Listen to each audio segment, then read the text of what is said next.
Hello, everybody. Welcome to another Comic Boom Comic Source collaboration. Happy All In Day for all those that celebrate. As you're watching this, it's the DC Spotlight for the week of October 2nd, 2024. Anticipation has been high. It's been a long time coming. We're finally here. The DC All In initiative starts this month, October 2nd, first Wednesday of the month. Final issue of Absolute Power. First issue of the DC All In era with the DC All In special. And then a lot of the other titles. All of the other titles. There's some exceptions, I suppose, but all the main titles, the Absolute Batman, they have the all-in trade dress. We've been talking about it for a long time. Hope everybody had a chance to go and check out our video over on the Comic Source YouTube channel about 10 things we think you need to know or should know. Not necessarily need, but should know before you read the all-in special. There's been a ton of all-in content that's been coming out. Interviews, written articles, just from us. And people have been digging it. So clearly everybody's excited.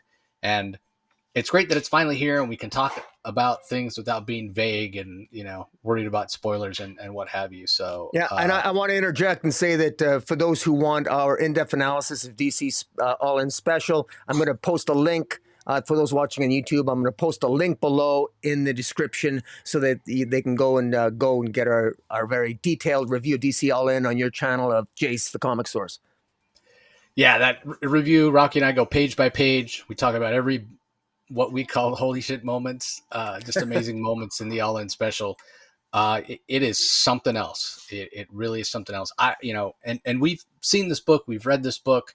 We got the press preview. We got a digital copy and what have you. It was a little challenging to read it digitally because you can't turn a digital, comic upside down. Even had I tried to read it on my iPad, if you turn the iPad upside down, then it just reorients the screen. I mean, I guess I could have locked the screen, but I say all that to say I'm really looking forward to getting my hands on a physical copy and checking it out. So I think I ordered from DCBS the Wes Craig cover, and then from my LCS I got the foil. It's this cover that you see on the screen right now, but it's the foil version from Daniel St. Perry. So I'm gonna check that out. So with all that being said, things are going to be a little different on the DC Spotlight moving forward. We're still going to talk about every book in terms of, I'll tell you the creative team, and we'll give you at least a thought or two about each title. But going forward, because we want to also start reviewing some indie stuff and have time for that, we're going to basically do our top 5, what we thought our favorite 5 DC books of the week were. And those are the books that we're going to go in depth on. So, we pick our top 5 without consulting each other, and then we compare notes, and sometimes they'll overlap and we may have the exact same 5 and we're only going to go in depth on 5 books. Sometimes they might all be different and we end up talking in depth about 10 books. Who knows? So that's what we're going to do going forward. But again, we still will mention every book in terms of the creative team and at least have a thought about it. And again, it's just a time thing. This is not our day jobs. And so it makes it a little challenging to read so much content and talk about it. But yeah, I'm still going to try to read every book, but I'm not going to feel obligated to read every book. So there might be times where I say, hey, this particular issue came out. Here's the creative team. And I don't have anything to say because I didn't read it. And if that's the case, at least for me, I'll tell you why I chose not to read it. But that, again, we're just trying something a little bit different. I'm sure if you guys all hate it, you'll let us know in the comments. So, I'm curious, Rocky, what do you think about the week overall? Because we talked the last couple of weeks about feeling a little bit like a lame duck period of time because everybody had sort of was overlooking this, the last couple of weeks to looking forward to this week. And even some of the storylines that we saw kind of limp to the finish, even stories that were going on for a long time, like in Detective Comics. Now it's finally here. All new story arcs, all new era of DC. How do you feel about the week overall? Well, I'm generally happy. I like the I like the lead in. I've got some criticism of Absolute Power, but it's a good lead in to DC All In. I love DC All In. I like Batman Creature Commandos. There's a sense in the air that it does feel like it's a fresh start a little bit for the most part. So I'm generally positive about it. But like anything, and we're people people watching us and listening to us will let us know what they think. But I got to be honest, I'm really glad that we were just picking our each of our top five, because there were some comics where I thought were sort of a little bit derivative and doing the same old, and we'll touch upon them. And just for those listening, we will mention all the comics, and we'll mention all the creative teams for all the comics. We might say a little bit, but we're only going to be going in depth on the ones top five of our choosing. But for the most part, you and I think have been generally more positive, particularly after we read DC All In, because we're excited. And so that excitement is still with me as we're reviewing the comic books this week. How about yourself? Yeah, I mean, I kind of feel the same way. It's hard not to say it's a great week when the DC All In special elevates everything because it was so fantastic. Yeah. But yeah, 14 titles this week. And granted, a couple of them are books that we wouldn't necessarily cover anyway. Like there's a Scooby-Doo, Where Are You? Issue 130. We don't even mention the creative team on that because it's just not our wheelhouse.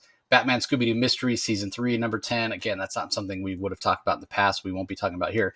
And then the Multiverses Collision Detected, again, based on video game, not something we would have talked about anyway, but we would have been talking about more books in depth. But yeah, I'm excited to see how this goes too, partly because I'm excited to talk about some of the indie books as well, and that'll be over on the Comic Source channel as well. So again, if you're looking for the DC All-In special analysis, we had a dedicated whole episode to that. Be forewarned is forearmed. We talked about it for like an hour and a half. We went page by page. So it is a bit of a longer episode, but if you want the deep dive, and it's super spoilery. So I would suggest read the All-In special first, then go watch that episode. Follow along with us if you want, however you want to do it. So that being said, let's kick it off with the books that are on my top 5 list, and then Rocky will give his, and then we'll go through. And again, when we get to those books, we'll talk in depth. The other ones, we'll just have something quick to say about them. So for me, the books that stood out, Absolute Power number 4, Nice House by the Sea issue number 3 is also on my list. Plastic Man No More issue number 2 from Christopher Cantwell. Batman number 153, which again starts a new story arc. You can see the All-In trade dress if you're watching us on YouTube there. And then finally, it's an anthology, and I was kind of surprised. This wasn't on my list originally. I started reading it, and I really liked it, so I swapped it in.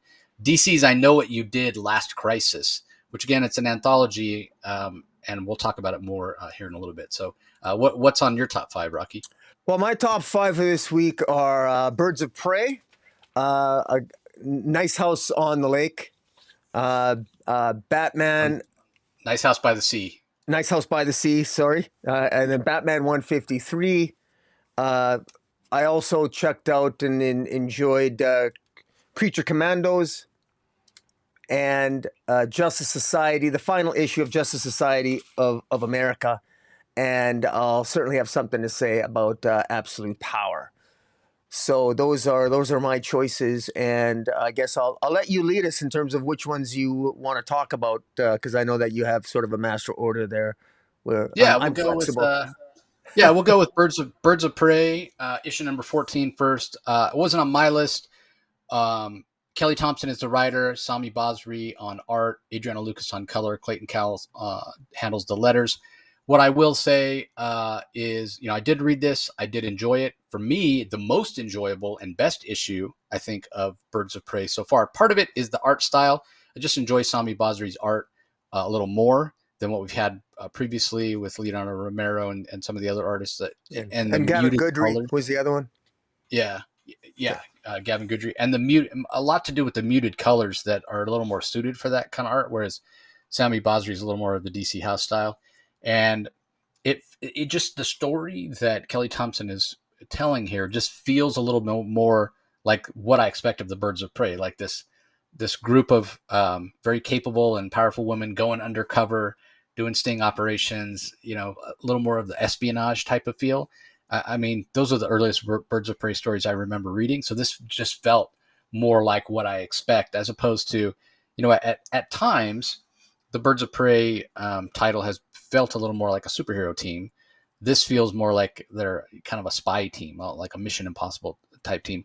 But that being said, although the tone has changed a little bit for this particular story, the humor but between the different characters, the interactions they have, that Kelly Thompson does, she handles that part of the story really, really well, and injects humor into it. And so that is still so my favorite thing about the series so far is still there, and she's sort of pivoted a little bit to what I feel like is a better tone for the Birds of Prey, if that makes any sense. So I think that's why I enjoyed this so much more. But anyway, Yeah. it's on your list. What do you think? Well, the reason why it's on my list is because it's picking up plot points that Tom King doesn't want to deal with in Wonder Woman. And I want to give Kelly Thompson a lot of credit here that, this starts off with Cassandra Cain's going undercover to infiltrate an organization called the Ninth Day. And basically what the Ninth Day is, and it's revealed throughout the story, they've kidnapped a lot of the Amazons. So under the guise of what's happening in Tom King's Wonder Woman, where sort of America doesn't have has America's sort of at quasi war with the Amazons in Themyscira.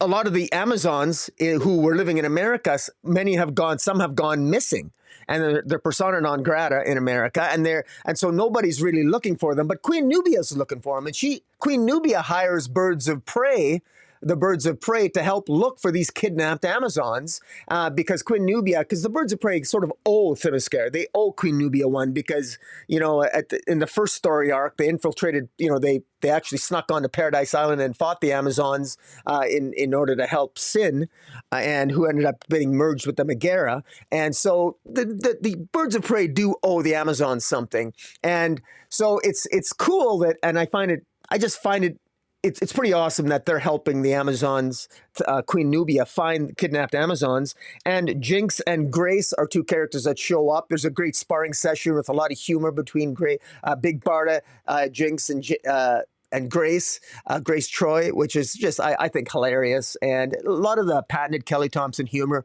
She's firing on all cylinders here. Now, one could criticize it that maybe a little bit that this is all set up, that it's taken a while to get it going, but there's enough here and there's enough humor here. And you mentioned the art. The art, I do prefer the art. It pops off the page a little bit more. It's brighter. It's just it's more in keeping with the Birds of Prey that I'm generally inclined to visually perceive, remembering. And this is part one of a story arc called Bird Undercover, and it looks like these Amazons are being kidnapped. I think that their bodies are being utilized for maybe beauty products or some damn thing. I'm not, but it's interesting. These Amazons are being like experimented on, and that's pretty interesting. And if I'm being critical a little bit of Tom King, not of Kelly Thompson, you would think Wonder Woman of all people would be the one that would want to look for the Amazons. But apparently that's not the case. Queen Nubia is not telling Wonder Woman to go look for the Amazons. Now we know that Wonder Woman will have other things on her plate next week, which we will talk about next week. But in any event, I really enjoyed this, and I actually really appreciate. I criticized Tom King about not always playing well with other storylines. Here's Kelly Thompson very wisely, astutely picking up on some storyline and building upon pretty good story ideas from other writers. And so kudos to Kelly Thompson and to Sammy Basri on the art, Adriana Lucas on the colors that pop off the page, Clayton Cowles on the letters. Good job. Yeah, I'll just to defend my buddy Tom King a little bit. Is Wonder Woman? I mean, we could make the argument she should be aware. If there's Amazons that have been kidnapped, that are missing, she should know about it. And if she doesn't, then that's on her. But yeah, maybe she's not out there rescuing these Amazons because she just doesn't know. So yeah. Anyway, let's move on. Absolute Power #4, written by Mark Waid. Dan Mora is the artist. Colors by Alejandro Sanchez, letters by Ariana Mayer. Obviously, it's a huge book this week, leading into the end of this big event, and it directly leads into the Absolute Power, the All-In special, which then sets the stage for everything coming for DC for the next few years. So, in terms of how it ties in, it's mostly the fact that at the end of this story, the multiverse is closed off. Hasn't been destroyed. It's not a reboot or anything like that. It's just it's no longer accessible to the heroes. So that's how it ties into the All-In special. But judging this on its own, how good of a story was this? I gotta admit to being a little underwhelmed with Absolute Power as an event overall. And I want to be clear that I don't think it has anything to do with the story or the plot or the ideas or the execution. I think those were all done really, really well. It's I have the same complaint that I've had throughout, and I've mentioned it throughout. I just don't agree and don't care for the way events are set up now. And again, I've talked about the reason why. It's because they have to fit into a shorter time period. You know, they need to come out over a period of like maybe 2 months. Anything longer than that, and for some reason, these publishers, and maybe it's because they don't like the fact that events, if they take too long, they spread out and they're affecting too many things or what have you. I don't have sales numbers. I don't know, but yeah, everything is on a truncated timeline, and so that's why when you, I mean, this is a huge event. This Absolute Power is a huge event, and it's only four issues. Um, so yeah, that's a bit of a problem. Sorry, there's somebody at my door. Um, anyway, I just, that part of it doesn't have anything necessarily to do with the story, but it has to do with the way the story is presented. And I think it has some inherent weaknesses, some inherent drawbacks to the way the story is told. So in terms of this actual story and Amanda Waller being defeated and what have you, yeah, I really enjoyed it. It was great to see her get what's coming to her. It's great to see Dreamer return, and it was as we speculated, a situation where Dreamer, was supposed to be killed, but basically hid out in the dream world that allowed her to then heal and return. So yeah, there was a lot to really enjoy here, and again, it's not groundbreaking. I don't know how memorable this event will be long term, but what I will say is that the consequences of this event, the multiverse being closed off, powers being mixed up, and some people not having their powers come back, those are the things I'm most looking forward to, and where I'm going to remember this event in the long term. So, what are your thoughts about it? I thought that I was a little bit underwhelmed with it as well, but so I'm going to say I'll say this about Mark Waid. He scripted in 4 issues. This was a lot of story to tell in 4 issues, and I could understand maybe the difficulty that he had in cramming all this information. However, having said that, this was building toward what I thought was going to be Amanda Waller using her multiversal. She was building a multiversal army to as basically an end game, and Waller's ultimate endgame was utilizing a multiversal army to stop the Justice League on Earth Prime, and she even had machinations that went and expanded into the multiverse. And one of the Flashes even mentioned that, and we're never going to know really what that is. I mean, all these villains are trying to break from the multiverse, are trying to break through the multiversal door, but Barry Allen is successfully keeping them at bay. And that's boring, quite frankly. I want them to break through and see the battle. I'm thinking of I actually had visions in my head of the Battle of Thermopylae with like 300 Spartans holding back 30,000 Persians. I'm thinking like we got 30,000 supervillains from across the multiverse, and we got just a handful, like 30 Justice Leaguers on Earth Prime holding them back in this small gate. I thought this would be epic. But of course, I realized that, oh my God, we only got like 20 some odd pages of this, or whatever number of pages it is. There's just not enough real estate to do it. And I know Mark Waid is talented enough that he could more than easily script some epic battles, but he doesn't have the real estate in just 4 issues. So I really like what he did with the real estate. There was so much he had to deal with, and I think strategically he did a good job Really sort of wrapping up. Pardon me? Sorry, what's that? No, go ahead. Oh, sorry. He did a good job addressing all the plot points, I think, and scripting the battle sequences per se.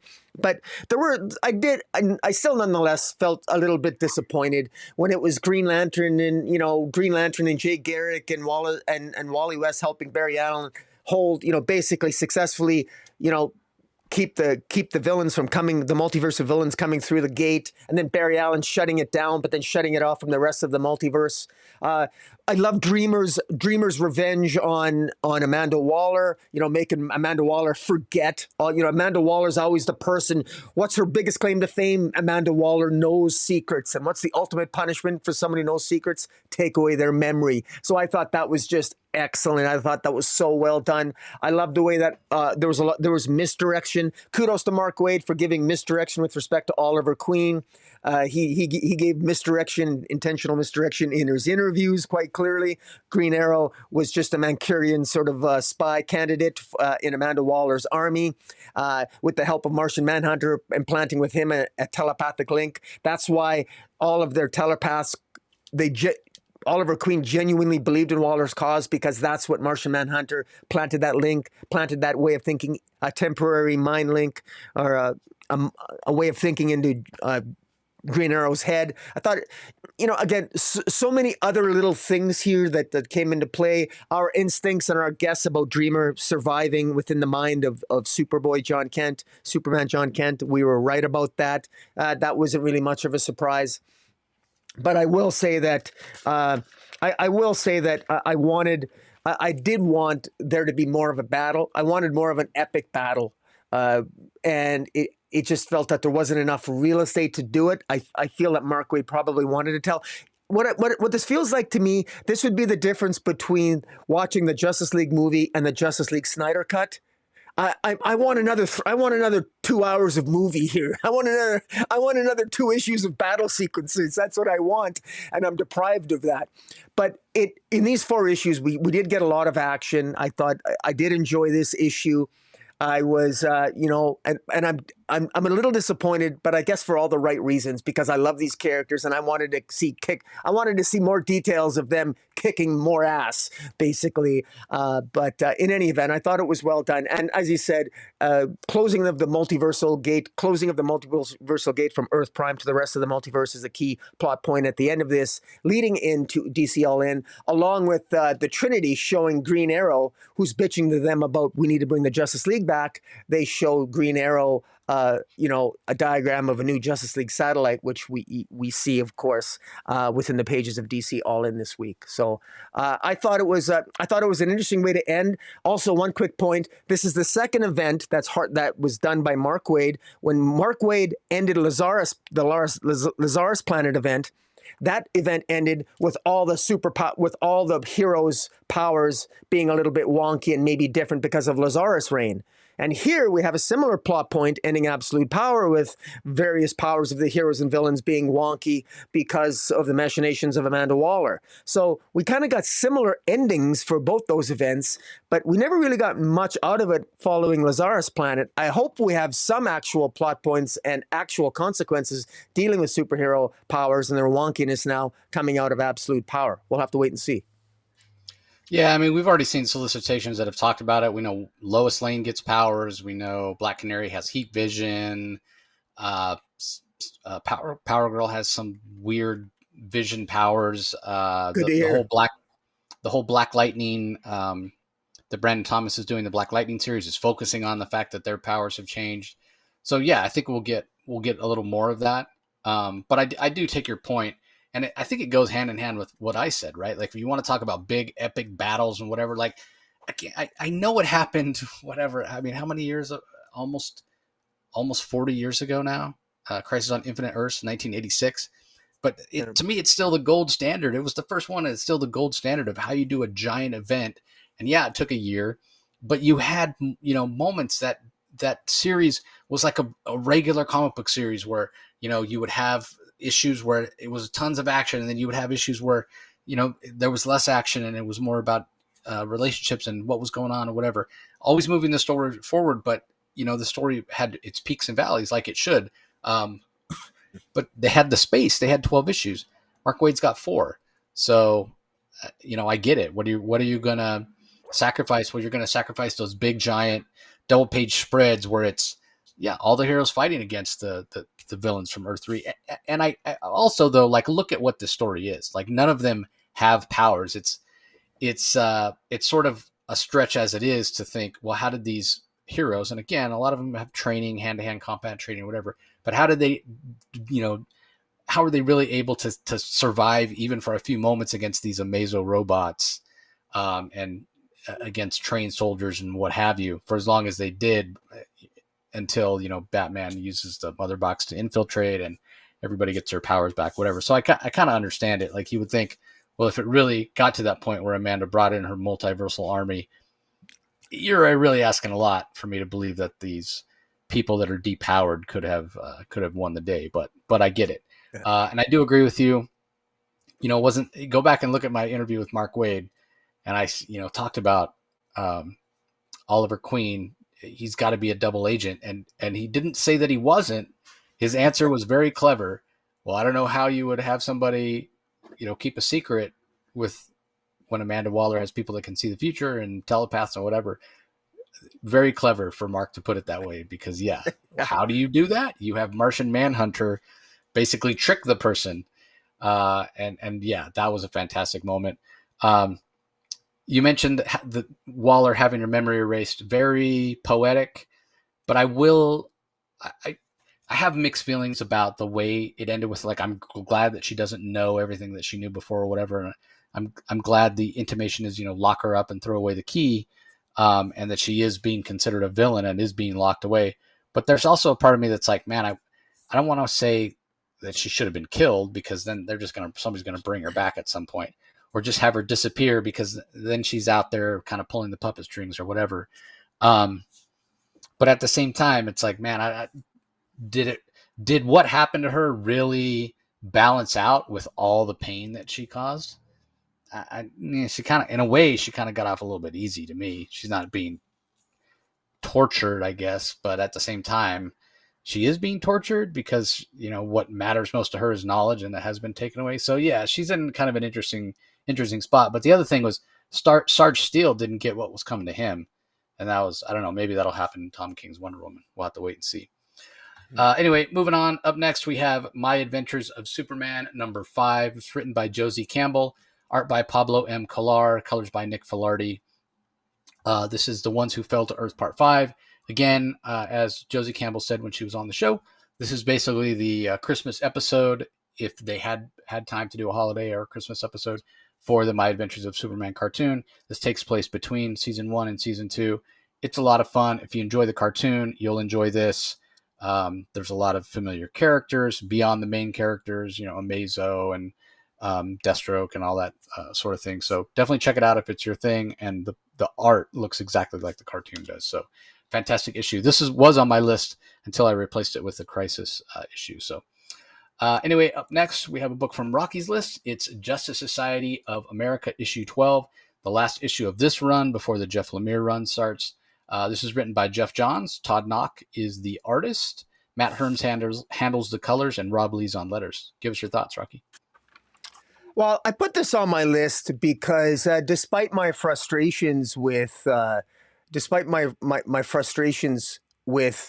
the delays on this title of Justice Society of America, this issue will be the last DC comic that Jeff Johns has done, capping off a 25-year career working at DC Comics.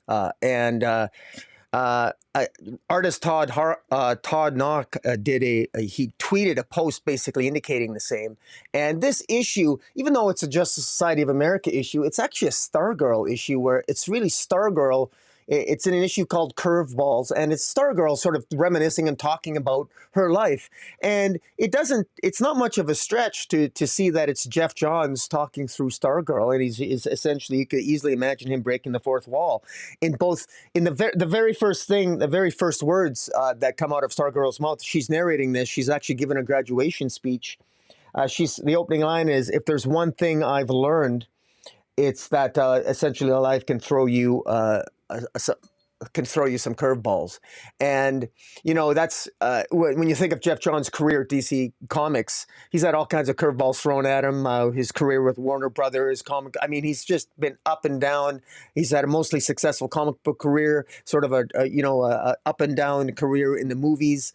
He's had tremendous success with probably his greatest success, CW, with Stargirl, and it's just this really is a tribute to Stargirl. Stargirl was based upon his sister who died his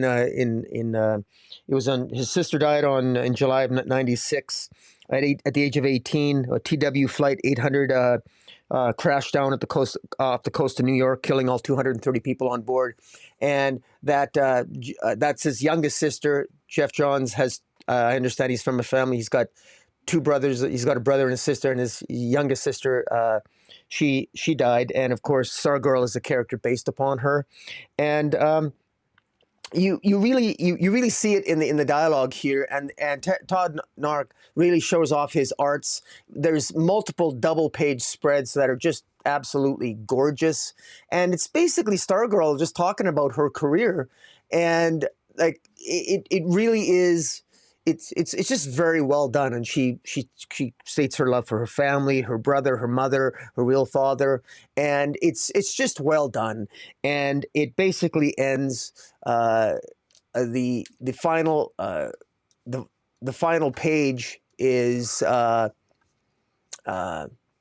Stargirl saying, "I guess this is really it. It's time to say goodbye to this chapter and hello to the next one."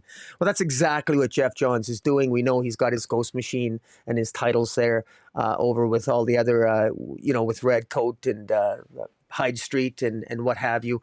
And I thought this was a really nice cap off to Jeff Johns' career.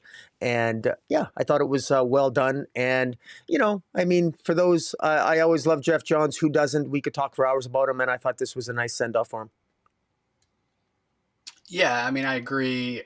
Jeff Johns obviously has had a long career at DC, a fan favorite. And I'm sure it's a little bit bittersweet, but great to be working on characters he owns, where he gets a little more reward for that. Interesting issue as well. I mean, I'm sure he was planning on this for a while, because it's like, okay, if this is the last DC issue that I'm going to do, it's my last chance to work on Stargirl, and Stargirl being created as a tribute to his sister, like you said. That's going to matter to him. So I'm glad he got a chance to give her a proper send off. And it does make sense. Like right when we saw the issue 11 of Justice Society, we're like, okay, this feels like the end of a story. It felt truncated. The entire run of Justice Society felt truncated. It felt like, just like you were talking about with Absolute Power, where you want to see the fights. Yeah, we were told so much in Justice Society. We wanted to see it because we have been shown it in the past. But I was, we're kind of wondering, well, if issue 11 is the penultimate issue, but it ends the arc, then what the heck is going to be in issue 12? Well, it turns out this, which feels much more like a one shot than anything else. But again, Jeff Johns put his heart and soul into that company. So it makes sense that they would allow him to do this. And the Todd Knock art, whenever Todd works on these characters, the Justice Society characters, kind of the more golden agey characters, if you will, he has such a classic style. And you mentioned that there's double page spreads. There's a lot of double page spreads in this book. So I'm sure it took him a while. Todd is relatively quick though. So he did a fantastic job. All right. Up next, a book that's not on either list. It's Poison Ivy. We're up to issue number 26. This is from writer G. Willow Wilson. Marcio Takara is the artist. Arif Prianto on colors. Hassan Otzman Elhau on the letters. It's doing what G. Willow Wilson told me it would do. When I talked to her at San Diego Comic-Con, it's moving the story forward. It's talking about Poison Ivy as this champion for nature and the environment. But it does still feel a little bit like Poison Ivy. My biggest critique of the series through the first 24 issues, it was all one story. And it didn't feel like there was much variety. Feels like we might be getting a bit of variety, but we'll have to wait and see. Yeah, I just want to quickly add that the story has to do with Poison Ivy being believed to be the leader of an eco terrorist group, and she's actually not, but she's actually sympathetic to the group.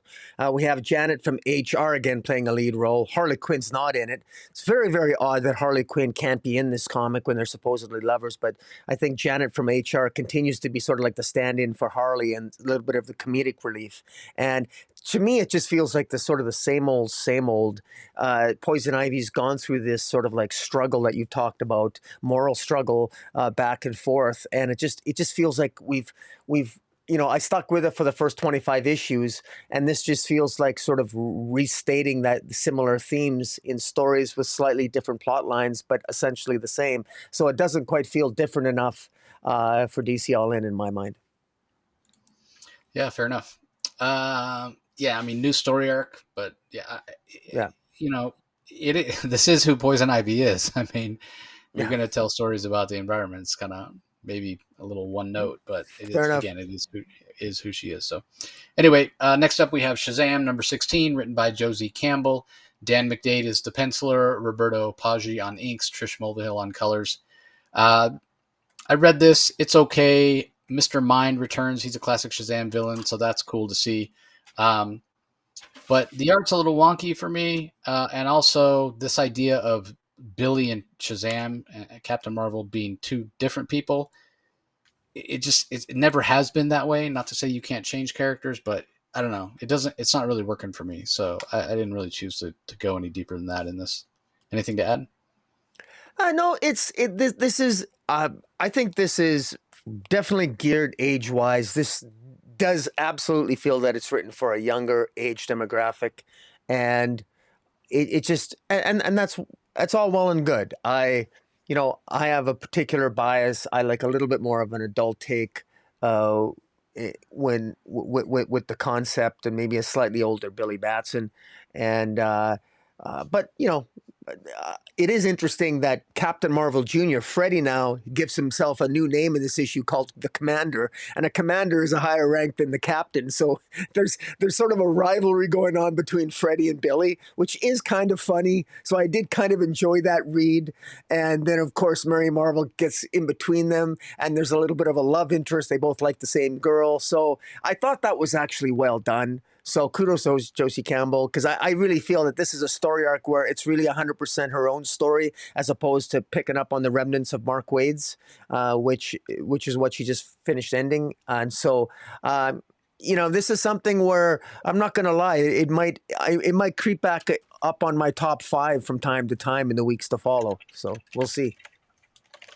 All right, moving on. We have Nice House by the Sea, issue number 3, written by James Tynion. Alvaro Martinez Bueno handles the art. Jody Blair on colors, and World Design does the letters. It's on both our lists. I'll let you go first. Well, the concept of the concept of this story is such that basically the Earth's been destroyed, and an alien species, representatives of an alien species, have basically created enclaves where they have saved essentially 12 or 10 humans with various skill sets in various enclaves in different places around the Earth. And we've only really met 2 groups. We've met the group that made up the Lake House with the first series, Nice House by the Lake. And in this series, Nice House by the Sea, we meet another group of 10 people who we could call it the Sea House. That's how I think of it. We got the Lake House members and the Sea House. The central conceit of the first Nice House by the Sea is that the alien named Walter, when he accumulated his 10 people that he saved, he violated the rules by saving his friends.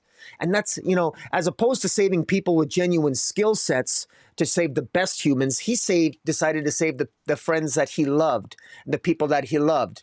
Whereas in the Nice House by the Sea, we meet the group of people led by another alien by the name of Max, and his people, he did follow the rules, but there's an overlap, because one of the members that Max saved in the Sea House, the Nice House by the Sea, is a person by the name of Oliver, who used to hang out with Walter, the other alien of Nice House by the Lake.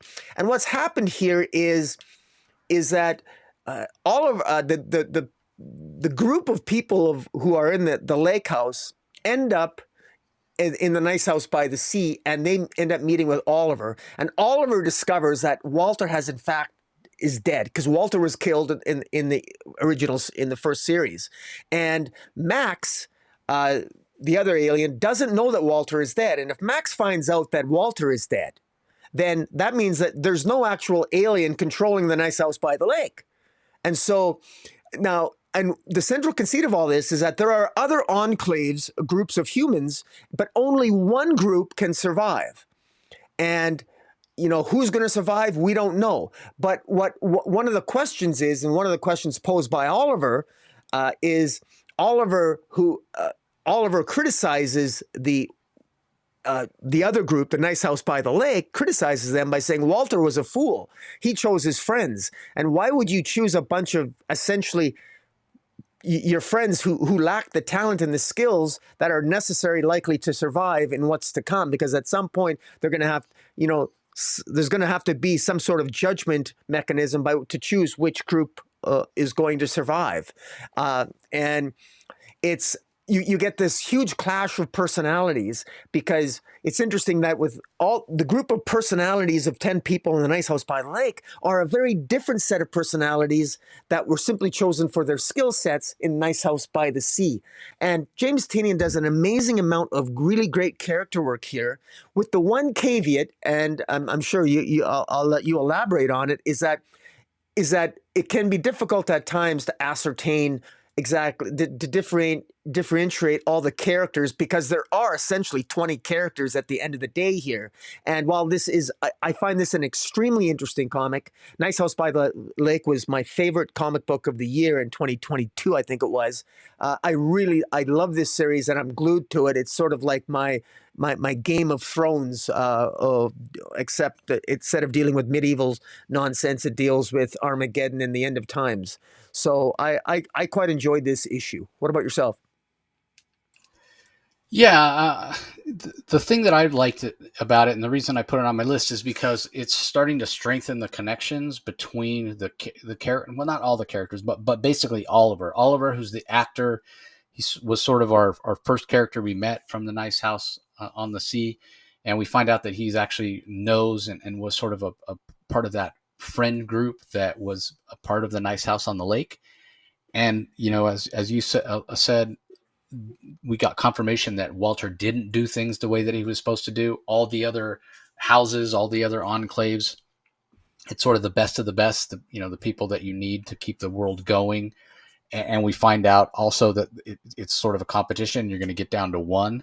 Well, how's that house that Walter put together going to be able to survive if they're not the best of the best and what have you? So that's really what I love about it, how much it connects to previous stories in this world, and how it really shows that everything is connected. But yeah, it is a big sprawling cast, and it is hard to keep people straight, as it were. They're not familiar characters. I can read a Justice League comic or Justice Society comic, and I can keep all the characters straight because they all have colorful costumes and they're recognizable, and I've known who they are for decades. These are new characters, so it's a little tougher. And they don't have colorful costumes and that sort of thing. So, but that's on me. That's not on James Tynion. That's just me probably needing to go back and reread these stories a few more times to kind of get a handle on it. But fantastic storytelling, really great world building, and it continues to be one of the best comics on the stand. So, all right. Up next, we have Plastic Man No More, Book 2. Christopher Cantwell is the writer. Alex Lin's on art. Jacob Edgar handles the art on pages 1, 2, 8, and 10, which are sort of some flashback scenes. Marcelo Maiello handles the colors. Becca Carey on letters. This continues to be a really fun book. It's such a great balance between being sort of morose and dark and having some dark humor. Christopher Cantwell is a very good writer when it comes to maintaining that balance. This idea being that Plastic Man had something happen to him and now his body's losing cohesion, and Plastic Man needs to find a way to fix himself, not for himself, but for his son. He's worried that his son, who has the same powers as him, is eventually going to suffer the same sort of breakdown of his molecular structure, because what Plastic Man found out when he went to research his condition is this was happening to him already, or this would have happened to him at an even accelerated rate, except for the fact that he was exposed to these powers, and it sort of triggered it, making it happen faster. But this always was going to happen. Plastic degrades, if you will, and so that's what you could have expected to happen to him.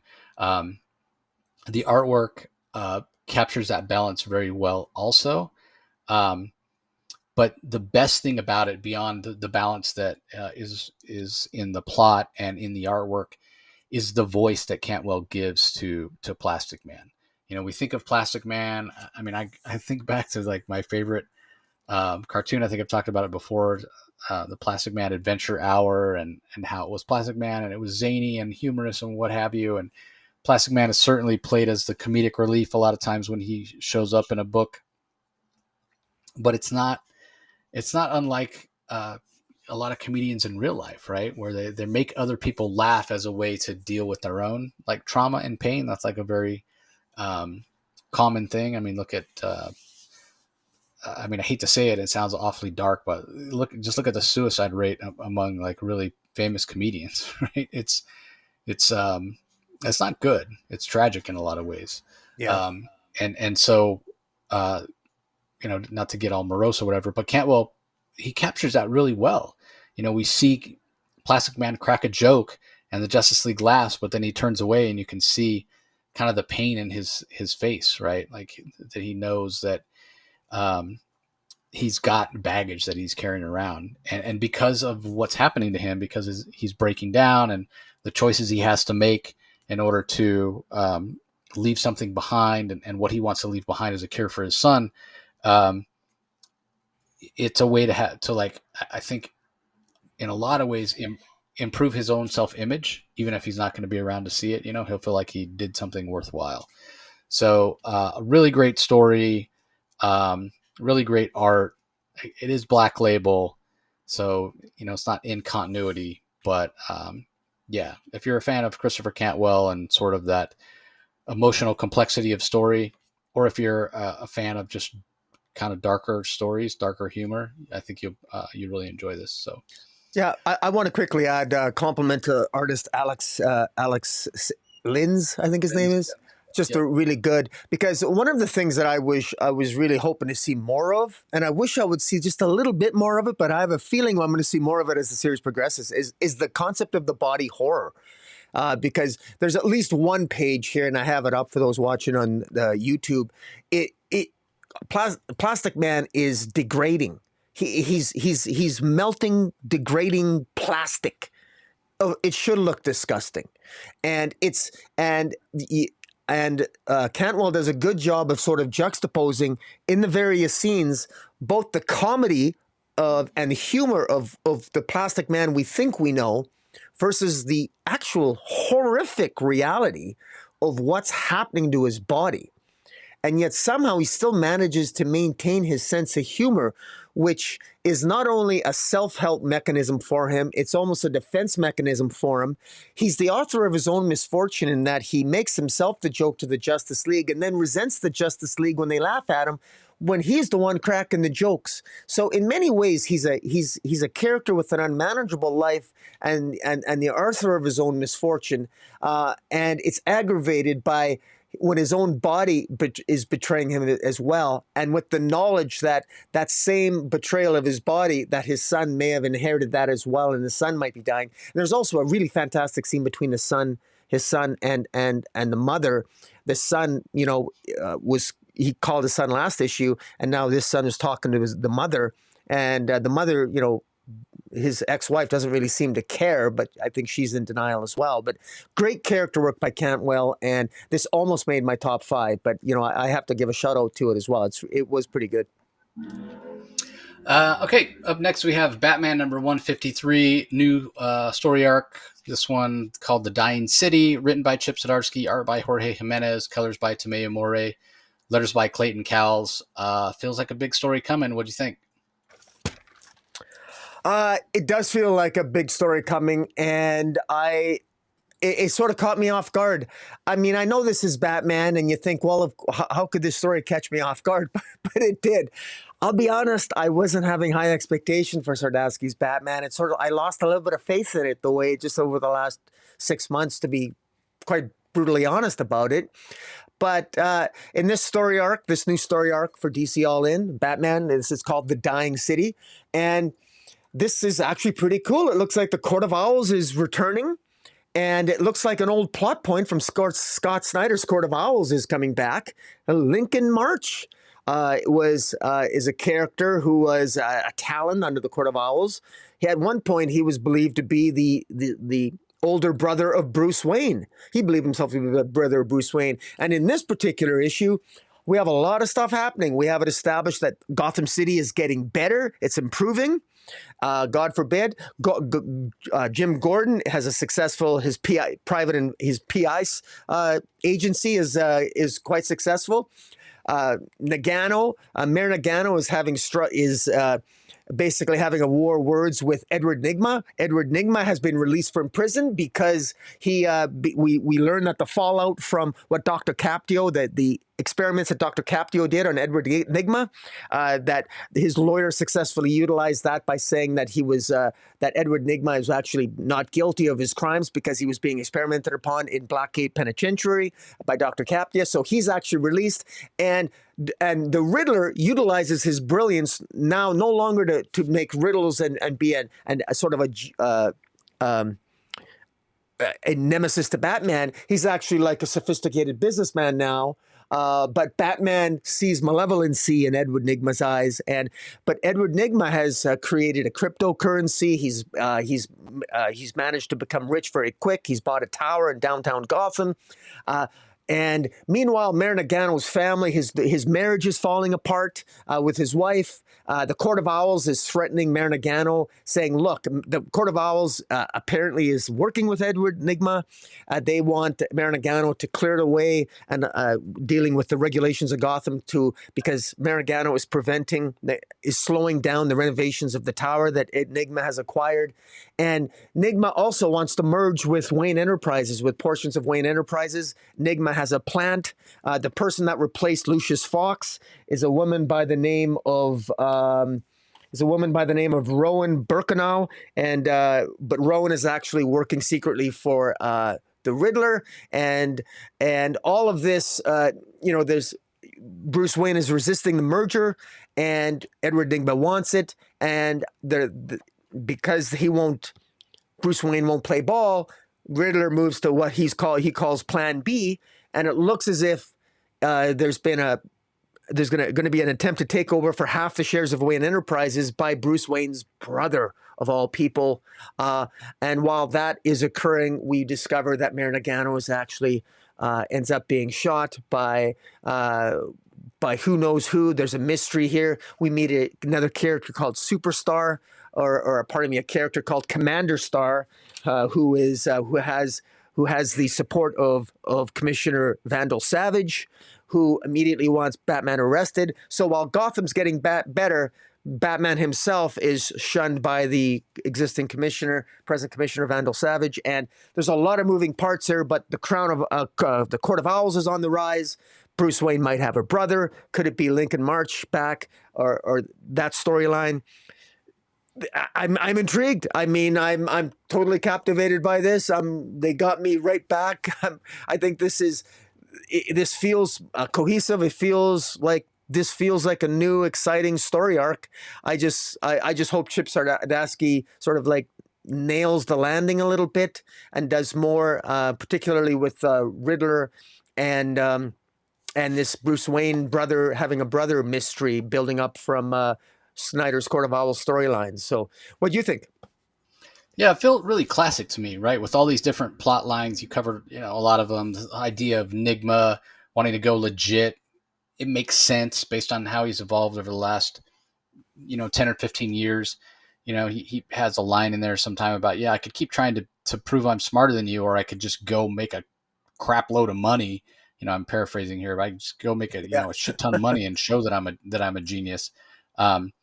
But again, him doing that, and it's funny because in a way he's helping Gotham in a way, but we know that Bruce is being more philanthropic and and now Wayne Tech has competition, and you mentioned the betrayal that's happening within, um, but this idea of, yeah, Bruce Wayne is doing it to help Gotham, and realizing he can do more as Bruce Wayne, and not always have to solve problems as Batman. Whereas Enigma is doing it as a way to keep score, but that doesn't mean that the Wayne Tech stock price is not going to take a hit because of what Enigma's company is doing. So, yeah, there's a lot of dynamics and politics that are involved in that. And then this idea of Vandal Savage as the police commissioner, which I don't particularly care for that aspect. I just think it it's a little bit too far. It's not Batman leaping from the moon and surviving a fall to Earth, but it's close. Like, it just, how could anybody allow this? Everybody knows what a scumbag Vandal Savage is, so I just don't see how it would work. But again, I got to buy into what editorial is telling me. And so, yeah, we know that's going to cause problems with Batman. So, that plot thread, the idea that Vandal Savage is approving of this new superhero who seems to be very violent, very fascist. And also the idea that Vandal is working, it appears to be working behind the scenes with Edward Nigma. So Nigma's not completely on the up and up, but it also seems like there's somebody higher up that's calling the shots, that's pulling the strings, which Vandal Savage is usually not the type of character to work for anybody else. So who could that be? So again, there's a lot of plots, there's a lot of threads that are being built on here, and that's why it feels classic, because it feels like this is a story. And Court of Owls and that stuff going on, and like you mentioned, the hostile takeover. So yeah, a lot of stuff going on. So it very much feels classic when we used to have those type of stories where you would resolve certain threads over the course of an arc, but then others would go on for a long period of time. Comics are just so different now, writing for the trade and what have you. Like, it used to be a big thing back in the 80s when you'd get trade dress and it would say, like, talking about Batman, the one that always comes to mind is 10 Nights of the Beast, part 1 of 4. And people would get even more excited. Oh, there's like this 4-issue like contained story, and it's not really going to have much of, plot B and plot C, whatever. It's just going to focus on the A plot. And like, people would get really excited because, hey, if I don't pick up Batman normally, I can just pick up these 4 issues and it'll be somewhat self-contained. But that was the exception rather than the rule. The regular monthly books were these ongoing stories that went on for, long months and months and months, not just, a few issues here and there, 6 issues, put it in a trade, 6 issues, put it in a trade. I feel like comics has gotten away from that. You don't have long-term storytelling. This feels like long-term storytelling. So yes, we may have some of these plot threads resolved in a relatively quick fashion. Others may go on a lot longer. At least that's what I'm hoping. That's what I'm hoping we're going to get from this. And I thought the Jorge Jimenez art was fantastic. Sometimes his art can be a little, the line work is not quite as tight. It's awfully tight here. So we'll see how that plays out. Mayor Nakano, I expect him to survive this. But I got to be honest, I won't be sad if he doesn't. He's never been a likable character. To me, he's always an idiot. He's always been an idiot. He got shot, and he somehow blames that on Batman. That Batman, and he wants vigilantes gone, and like, guys just made one stupid choice after another in my mind. So I won't be sad to see him go.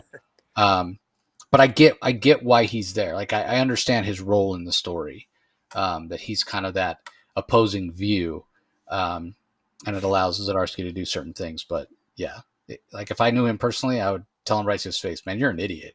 The things that you think don't make any logical sense. Like, you got shot by, wasn't it Mahoney? Wasn't it Sean Mahoney or was it? That's right. It was I think it was Peacemaker 1, wasn't it? Peacemaker 1, yeah. Yeah. And injured in when Gotham, or when Arkham Asylum got infected and burned and whatever. Like, that wasn't Batman. Batman that saved the day, as usual. So yeah, guy's he's an idiot. So anyway, moving on. Up next is the anthology. I mentioned it earlier. DC, I Know What You Did Last Crisis. So what's really interesting about this is it's a series of 8 stories, and they take place over the various crises, like during them. So the first one's a Batgirl story. It takes place during Crisis on Infinite Earths. The next one is a Dr. Light story, and it takes place during 0 Hour. Then the next one is Birds of Prey story, and I want to say it takes place during uh, Final Night, I think is when that one takes place.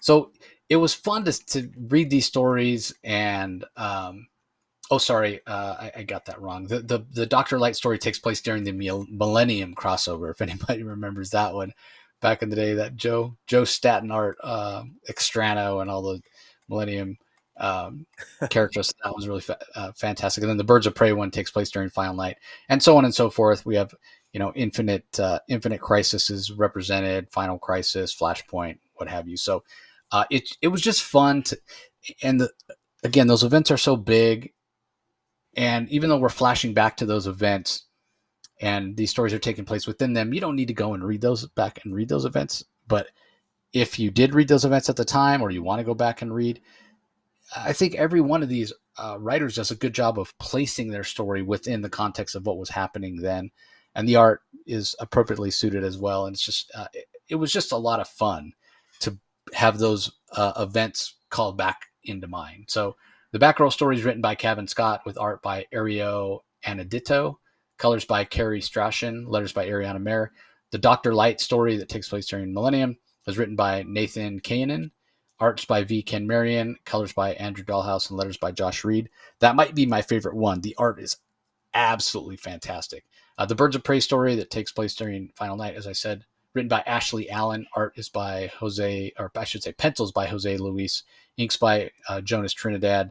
Big Door Studios handles the colors, and the letters are by Carlos Mangual. And that one was a lot of fun too. The art, I love the way that they draw Black Canary. She looks absolutely fantastic.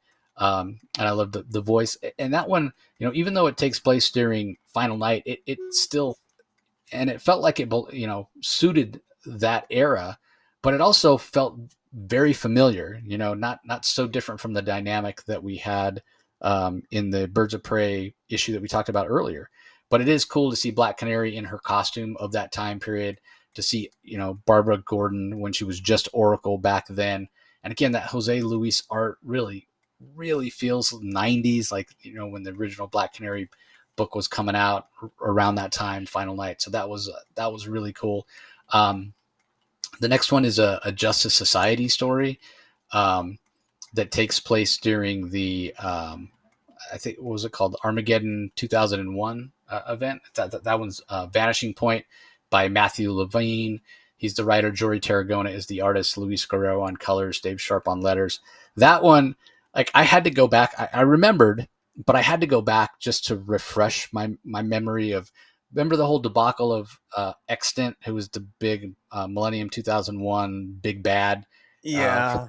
the event or whatever, and it was supposed to be Captain Atom was extant and got corrupted or whatever, but then it leaked, and Yeah. something they changed it to Hawk from Hawk and Dove. At Right. the last, they changed it to Yeah. Hank Hall. It Yeah. was such a debacle or whatever. Yeah. It didn't But work. Yeah. yeah, reading this story reminded me of that and how fun that was. Like, nowadays, I don't even think they would worry if that happened, but it was just fun to, like, go back and be reminded of that. And just on its own, it's just a really great JSA story by Matthew Levine. The original Wesley Dodds Sandman.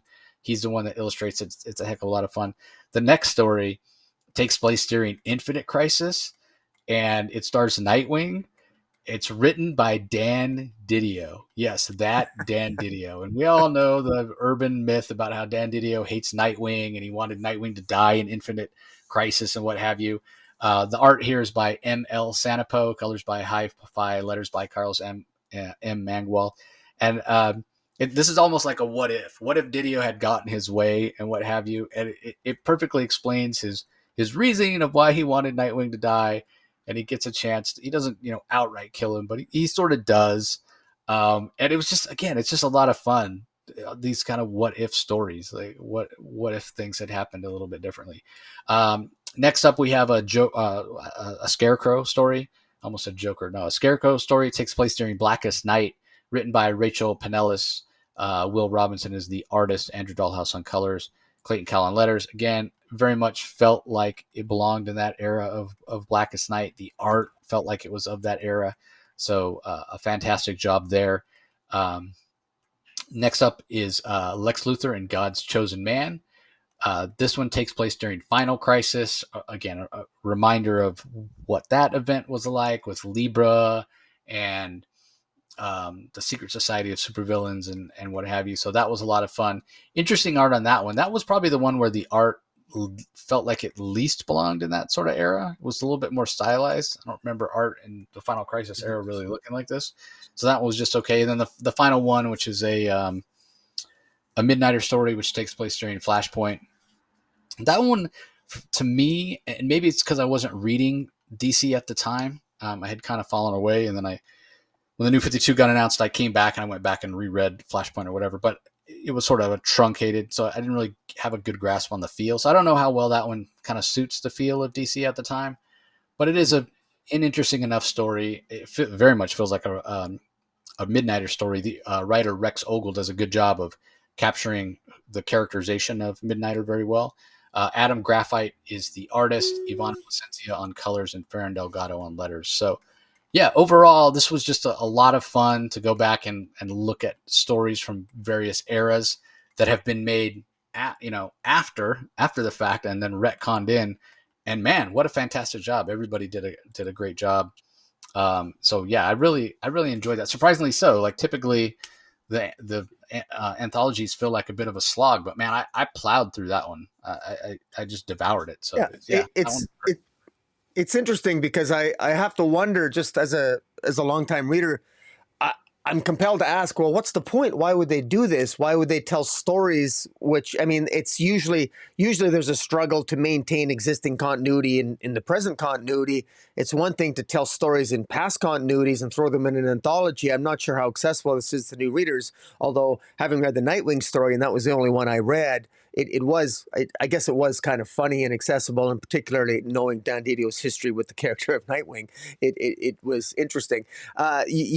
But you made a comment that one has to wonder, is there a reason? Is there going to be, if this is now shoehorned into continuity, is there something that in the present day continuity that it's going to flow from one of these stories that might be No, interesting to see? So, there is because none. otherwise, I still maintain I'm not sure why they put this together. I mean, it's not, it's, I never object to an anthology, but it's a curious choice in this day and age where, given the price point and the cost and everything else, I'm surprised that they did this. And I'd also be curious to know, is this the Dan Didio story? Is that something they've had in an archive or a vault for many years, and they decided to just try to make some money off it and throw it in an anthology? Or I'd really No, like to know what the motivation was for this particular anthology, because it is interesting.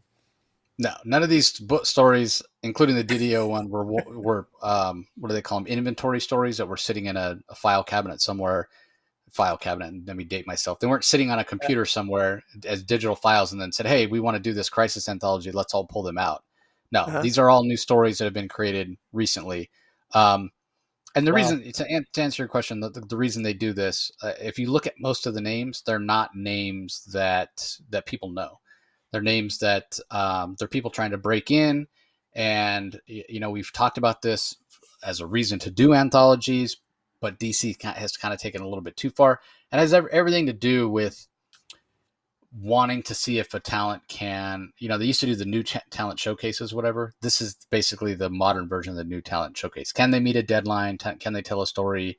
So these are the kind of things that they're doing now in order to see, because when you look at the names, and I know some of these people personally, they're people that were part of the Milestone Initiative, or people that they've done some work, but not, a lot of work and whatever. And yeah, let's just see what you can do. Let's establish a relationship with editorial at DC. you know, they may come back to some of these people they thought did a particularly good job, ask them to pitch, hey, we need a new writer on Flash going forward. And they'll ask some of these people to pitch and what have you. So, as far as the Didio story, I haven't talked to Dan about it.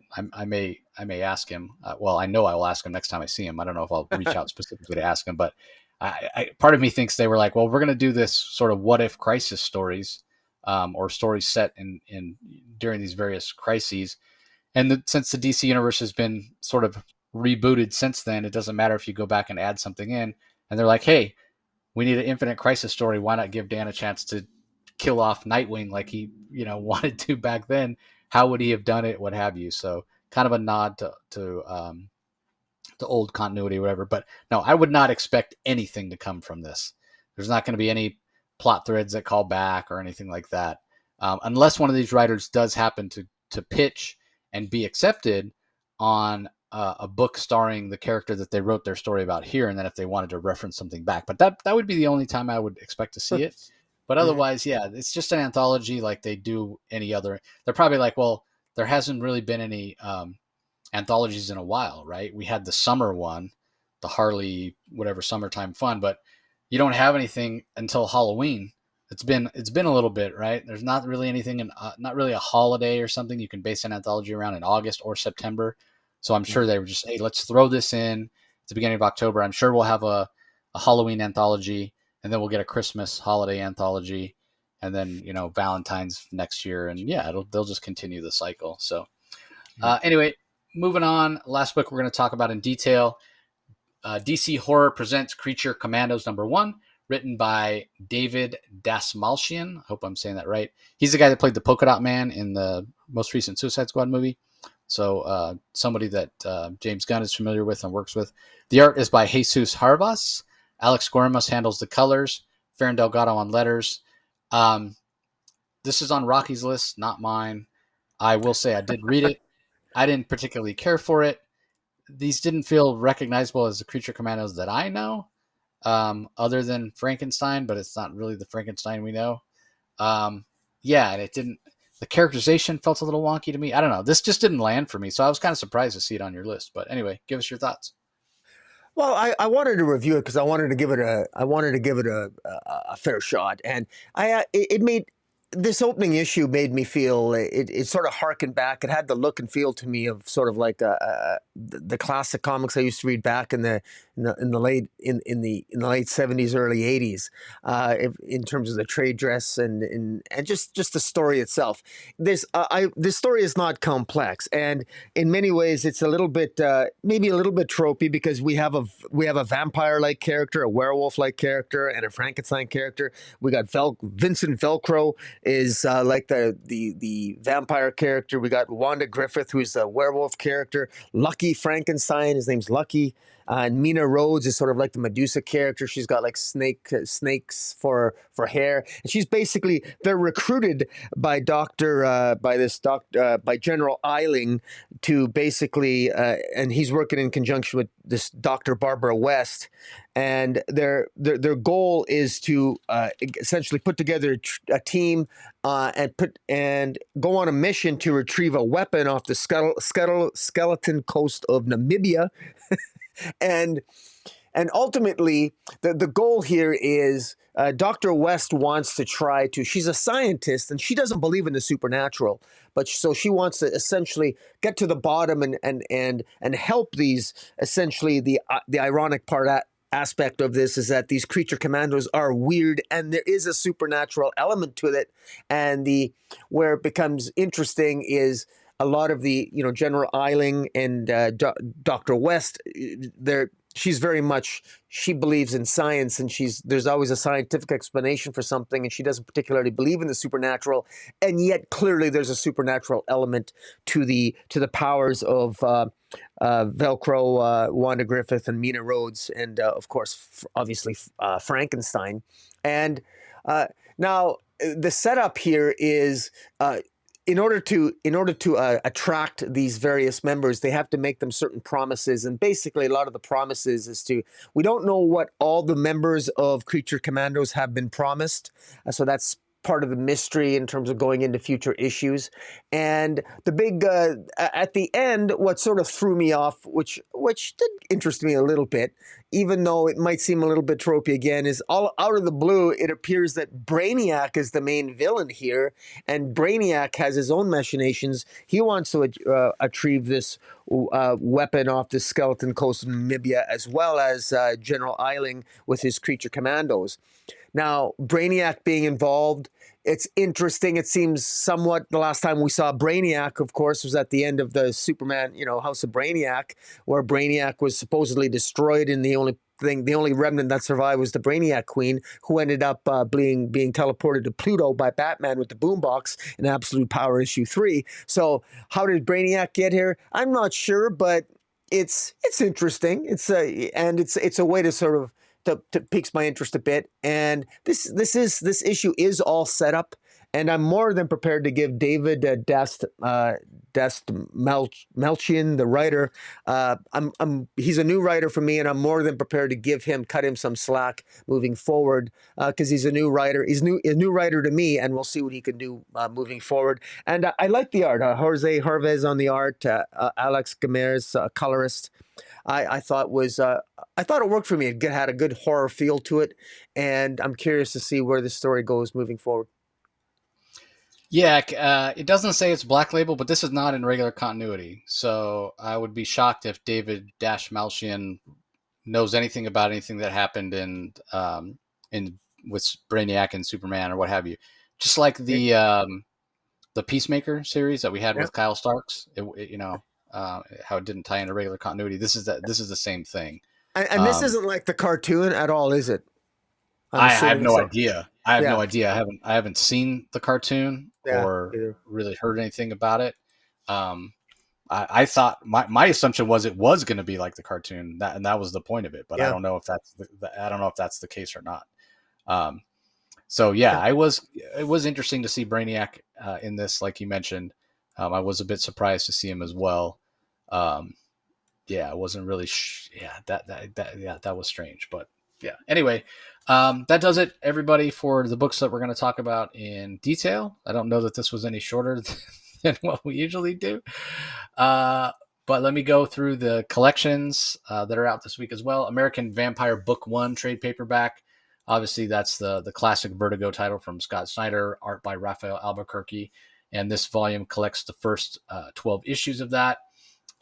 There's also a compact edition of those DC compact editions. There's also an Animal Man compendium. That's for the Grant Morrison era of Animal Man. There's a Batman Legacy of the Cowl Deluxe Edition hardcover that's out this week. And that I don't have any details on that. For some reason, it doesn't show. There's also Catwoman, Trial of the Catwoman. That also gets a Deep Sea Compact Comics edition, collecting Catwoman Selena's Big Score, Catwoman 1 through 9, and backup stories from Detective Comics. We've also got The Filth trade paperback, which collects The Filth 1 through 13. That's another Grant Morrison book. Midnight Mass trade paperback. It collects the entirety of Midnight Mass issues 1 through 8. So if that's your jam, you'll be able to check that out as well. Let's see what else is out this week. We also have, sorry, just getting over to the correct page. We also have Speed Force trade paperback, which collects the 1 through 6 Speed Force series. Now, Rocky and I, man, that was a little tough. That Speed Force was a little tough. Jarrett Williams was the writer. A lot of slang. I feel like it really dated it, or will date it. So yeah, that wasn't my favorite.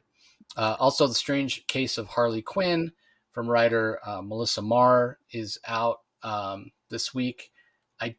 It doesn't say that it's. I think this is something new because it doesn't say it collects anything. But I know it didn't say that it was YA or anything like that, so I'm not 100% sure what that one's about. You misstated it. It's The Strange Case of Harleen and Harley, suggesting Harleen and Harley. You're right. Yeah. Also, the Suicide Squad Kill Arkham Asylum trade paperback. That's a Black Label that we enjoyed. And then This Land Is Our Land, a Blue Beetle story, which is one of the YA titles, also comes out this week. So a lot of collections this week, but nothing that really felt like sort of classic DC, if you will. Sort of a weird week for anthologies. Nothing that's really and no like, hey, here's the collect edition of Detective Comics or Action Comics, whatever. And I wonder if DC did this on purpose to make sure that they're sorry, where is that coming from? Sorry. If DC did that to basically make sure that people for the first week of All In were focused on the first week of All In terms of superhero stories, it sort of feels like maybe they did that. So anyway, that does it for the collections. Book of the week, Rocky? You have one that that stands out? Well, yeah, and this might be a cheat, but I really don't care. I have to go with. I'm going with the DC All In Special. I mean, and I'm putting it there because it is the best, and quite frankly, it's I want people to go check out. It's on your channel. I'll leave the link below of this YouTube broadcast to go check out our in-depth review of DC All In Special because it is my my pick of the week. What about yourself? Yeah, my pick of the week is DC All In Special as well. I can't not pick it. I get that we didn't review it in this episode, but again, deep dive over on my channel, like Rocky said. I couldn't. I mean, I can't pick anything else. Like it is such a game changer, and like we could even set that aside, right? Like the fact that they planned it out for so long and they executed it really, really well.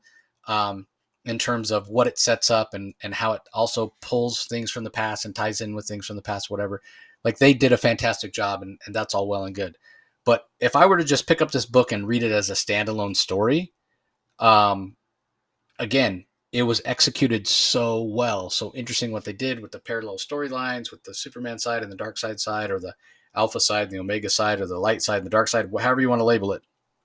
Just a fantastic job. Now, it's not to say there weren't some other great books this week. As I said, Birds of Prey, my favorite issue of that so far. I thought the beginning of the new arc in Batman was also done really well. Nice House by the Sea.